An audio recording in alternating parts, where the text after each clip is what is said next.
The hall had seen better days, but it was still standing strong. Tall walls rose up on both sides, marked by years of use. The paint had faded in places, and small cracks ran along the corners, telling quiet stories of time passing. The lights above were warm but a little dim, the kind that softened everything they touched. Shadows gathered in the high corners, while the center of the hall glowed gently. Rows of wooden chairs filled the space. Some were smooth from years of hands resting on them. Others were chipped at the edges, their marks left behind by careless moves and long use. People were slowly taking their seats, talking over one another, laughing, greeting familiar faces. Coats were folded over chairbacks. Bags were set down near feet. It felt comfortable and ordinary. No one expected anything special. At the side of the hall, pushed slightly out of the way, stood an old upright piano. It did not belong to the center of attention anymore. Its surface was dull, the once black finish faded into uneven shades as if it had grown tired of trying to look new. A few keys were cracked. Others sat lower than they should, refusing to rise fully. When light hit them just right, you could see scratches left behind by careless hands. The piano had not been tuned in years. Everyone knew it was broken. That was why it stayed there, half forgotten, used more often as a place to set things down. Coats rested on its top. Programs were stacked on one corner. It was easier to ignore it than to fix it. The woman arrived quietly. She did not enter with excitement or confidence. She came in the same way she always did, stepping inside gently, as if she did not want to disturb the air around her. Her eyes lowered for a moment before lifting to take in the room. She wore a simple dress, clean and neat, but plain. Nothing about it asked to be noticed. Her shoes were practical. Her hair was pulled back neatly, not for style, but so it would stay out of her way. She looked like someone who belonged in the background. Most people in the hall had seen her before, though few really noticed her. She worked nearby. Some recognized her face without knowing where from. Others remembered her only when they passed her during busy days. To them, she was familiar in the same way a hallway or a doorway was familiar. Always there. Rarely thought about, she did not mind that. She had learned long ago how to exist quietly. She took a seat near the side. Not too close to the center, not too far either. A place where she could watch without being watched too much. Her hands rested in her lap, fingers loosely folded together. They were steady, though inside she felt the usual mix of nerves and calm. Being around people always brought that feeling. Part of her wanted to disappear. Another part liked being present, even if only as an observer. Music had been part of her life for as long as she could. Remember, not the kind played on bright stages or shared with crowds. Hers was the quiet kind. The kind played late at night when the world was asleep. The kind that filled empty rooms and kept lonely thoughts company. Music lived in her fingers and in her chest, even when her life left little space for it. She had learned to keep that part of herself private. The gathering began. Like many others, someone at the front spoke for a few minutes. Their voice was friendly, but nothing they said carried weight. It was meant to welcome, not inspire. A light joke followed, earning a small laugh from the crowd. The mood stayed relaxed and casual. People shifted in their chairs. Someone crossed their legs. Someone else checked their phone, the screen glowing briefly before disappearing again. A few leaned toward each other to whisper. There was no rush, no tension. Just time passing. Music was mentioned as part of the evening, but no one paid much attention to it. It was expected to fill space, nothing more. Something pleasant, something easy, something that would not linger in memory. At one point, someone near the front glanced toward the old piano. They smiled and pointed at it. That thing still works? They said, half laughing. A few heads turned. Someone shook their head slowly. Another person joked that it looked more like furniture than an instrument. Soft laughter moved through the room, light and harmless, but careless. Then someone noticed the woman. They did not call her by name. They used her role instead. A few words passed between people, quiet but clear enough. Someone smiled at her and said, "Why don't you try playing it?" It was not meant to be cruel. Not fully. But it was not serious either. It was said the way people say things when they expect nothing to come of it, like a passing thought. Like a small joke to keep the mood light. A few people laughed again. The woman looked up, surprised. For a moment, she wondered if she had heard wrong.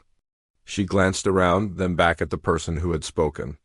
Their smile was friendly, relaxed, already fading as if the moment was finished. Heat rose to her face. She had not planned to play. She never planned to play in front of people. Music was something she protected, something she kept safe from careless ears. The thought of sitting at that broken piano, with so many eyes watching, made her chest tighten. She shook her head slightly. A quiet refusal, but someone else spoke up. "Come on," they said gently. "It's just for fun." Fun. The word felt strange in her ears. She knew what they saw. They saw a quiet woman. Someone ordinary. Someone safe to joke with. They did not see the years of practice in small rooms with thin walls. They did not know how often she had played on broken instruments, learning their limits, learning how to work around what was missing. The piano across the hall seemed to wait, silent and worn. She could almost feel it already. The rough keys. The uneven sound. The way each note would need care. Her heart beat faster. She stayed seated for a moment longer. No one pushed her. No one demanded anything. The moment could pass easily. Someone else could speak. The room would move on, but something inside her shifted. It was not pride. It was not a need to prove anyone wrong. It was quieter than that. A familiar pull. The same one she felt late at night when she sat alone and let her hands move without thinking. Music asking to breathe. She stood. The movement drew attention. Chairs creaked as people adjusted. A few smiles widened, expecting something awkward. Someone whispered to the person beside them, and they both smiled. She walked toward the piano slowly. Each step felt heavy. She could feel eyes on her back. Not sharp. Not cruel. Just curious. Waiting. When she reached the piano, she stopped. Up close, it looked even more tired. One key was chipped at the corner. Another was yellowed and stiff. She pressed one gently. The sound that came out was dull, slightly off. A few people chuckled again. She took a breath. The piano reminded her of another one from long ago. One kept in a cold room. Missing parts. Never quite right. She had learned on that piano because it was all she had. She remembered pressing keys softly, listening closely, adjusting when something sounded wrong. She had learned patience there. And humility. And how to listen deeply. She pulled the bench closer and sat down. The hall was still restless. A few quiet conversations continued. Someone near the back laughed softly, then stopped when no one joined in. She placed her hands in her lap. Thoughts rushed through her mind. Why had she agreed? Would she regret this? What if her hand slipped? What if the sound failed her? Then another memory surfaced. Nights when music was the only thing that made sense. When life felt heavy, uncertain and small. The piano, no matter how broken, had always been there. It never laughed. Never judged. It only answered. She straightened her back. Her fingers lifted slowly and hovered above. The keys. The room was not fully quiet yet. Someone cleared their throat. A chair scraped softly against the floor. The sound echoed longer than it should have. She closed her eyes for a brief moment. The hall faded. The people faded. There was only the piano and the space between her hands and the keys. She knew the first note. She had known it since she stood up. She opened her eyes. Her fingers lowered. The room was still not ready. And neither were they. Her fingers touched the keys. The first note came out soft, almost careful. It was not loud enough to surprise anyone. It did not demand attention. It did not announce itself. It simply existed, floating gently through the air like a quiet question that did not ask for an answer right away. At first, nothing changed. A few people were still smiling, waiting for something awkward or amusing to happen. Someone near the back leaned slightly toward their friend, ready to whisper another joke. A couple of people shifted in their seats. The hall continued to breathe the way. It always had dot, it did not know yet that something was beginning. Then the second note followed dot, it joined the first, not rushing it, not trying to overpower it, just walking beside it. Then a third note came, steady and calm. The sound was not perfect. The piano could not give perfection even if it wanted to. Some notes were a little flat. Some did not ring as long as they should. But there was something steady in the way she played, something sure and grounded. The notes were placed with care, as if she knew exactly which keys could be trusted, and which ones needed a gentler touch. The quiet began to spread. One conversation stopped halfway through a sentence. Someone's lips stayed parted, but no sound came out. A phone screen went dark as a hand slowly lowered into a lap. A laugh that had been forming faded away. Before it could escape, she kept playing. Her shoulders relaxed as her hands moved across the keys. The tight feeling that had wrapped around her chest began to loosen. The piano was no longer a stranger. It felt familiar again, like an old companion she had learned to understand over time. Broken, yes, but honest. She did not fight the instrument. She listened to it closely. She paid attention to how it responded. When a key sounded wrong, she shifted slightly, adjusting without frustration. When a note rang too sharp, she softened the next one, guiding the melody gently back into balance. The music bent and adjusted, shaped by the limits of the piano and the quiet strength of her hands. It was not a fast song. It did not rush toward an ending. It moved slowly, like a walk taken without hurry, like someone who had nowhere else they needed to be.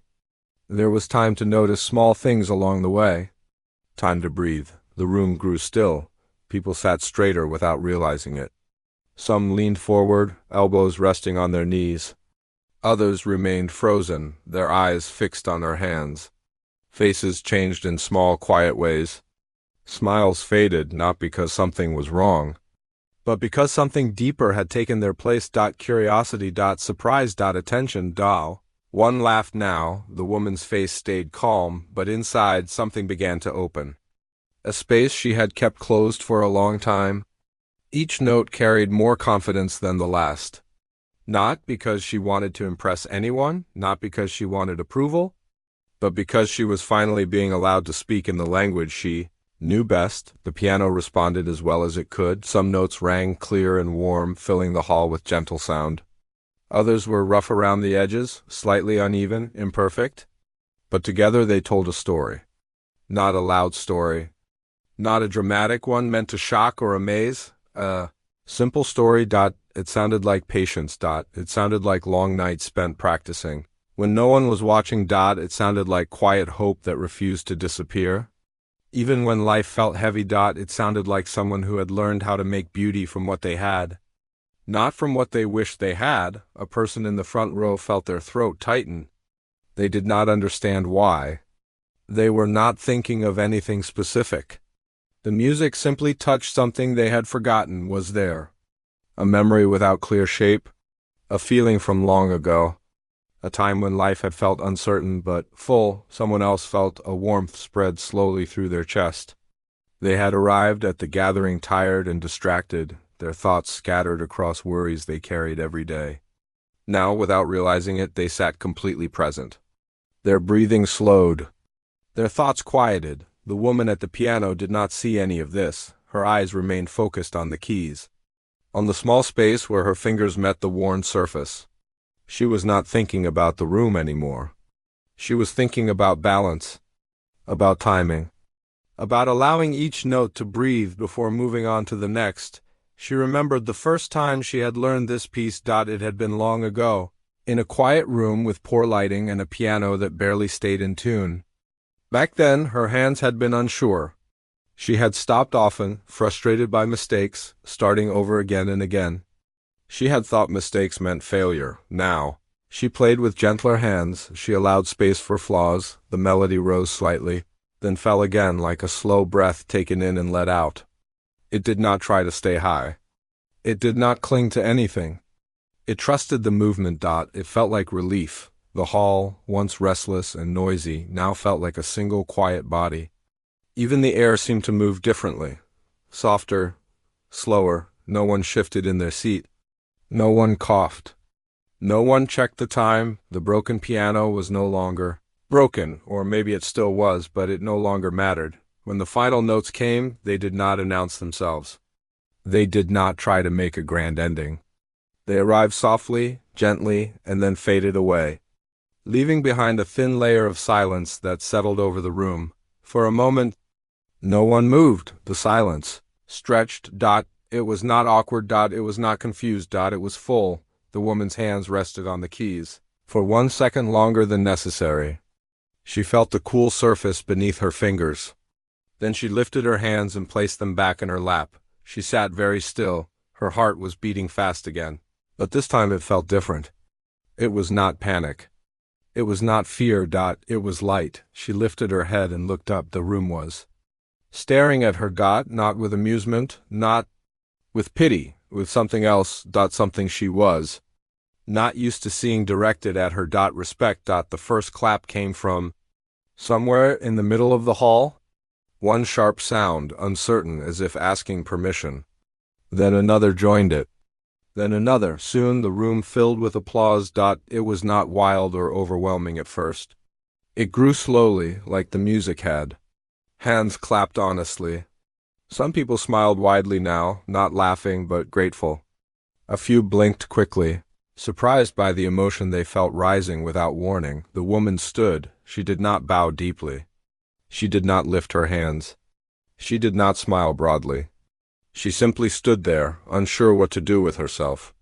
Her face grew warm again, but this time it was not from embarrassment. She nodded once. Small. Quiet.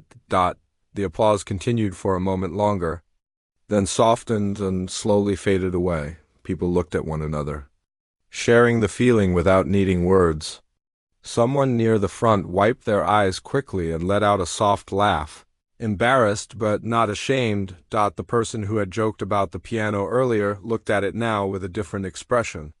The humor was gone. In its place was thoughtfulness. Maybe even regret. The woman stepped away from the bench. As she walked back toward her seat, people made space for her. Not in a dramatic way. Just small movements. A chair pulled back slightly. A nod. A gentle smile offered without expectation. She sat down again near the side of the hall. Her hands trembled slightly now that everything was over. She folded them together, pressing her fingers gently against one another. She focused on her breathing, slow, steady. Her heart began to calm. The gathering continued. But it did not feel the same. Words were spoken again at the front, but they carried less weight than before. Music had already said what needed to be said. People listened politely, but something deeper stayed with them, something that would not fade easily. The old piano stood quietly at the side of the hall. Still worn, still imperfect, but now no coats were placed on it. No one leaned against it. It had earned a kind of respect. The woman stayed until the end. As people began to leave, a few approached her. Not all at once, one by one. Their voices were soft. Their words were simple. Some just said, "Thank you." Others said the music had meant something to them, though they struggled to explain what that something was. She listened and nodded, uncomfortable with attention. But touched by their honesty. She did not explain herself. She did not tell her story. She did not need to. When the hall began to empty, she put on her coat and walked toward the door. The sound of chairs scraping and footsteps returned, but it was softer now, slower. Sighed. The air was cool against her face. She paused for a moment before leaving, turning to look back through the doorway. At the hall. At the piano. At the space where something small and quiet had happened. No one would write about it. No one would record it. By morning, many would move on with their lives, but something had shifted for the people who had been there. The memory would return from time to time. In moments of doubt. In moments when something simple surprised them. In moments when they realized they had almost missed something important. As for the woman, she walked home the same way. She always did, but her steps felt lighter. She had not played to prove anything. She had not changed the world. She had simply answered when music asked to be heard. And sometimes that is enough.